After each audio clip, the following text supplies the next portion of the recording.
Hyatt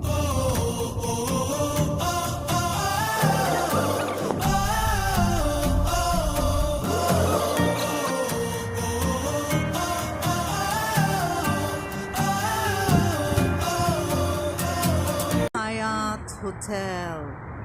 Nandito na naman po kami sa Grand Hyatt Hotel. Yung pictorial namin. Ito yung buhay ko dito sa Saudi. Ayan. Ganito. Ayan yung setup namin. Ayan.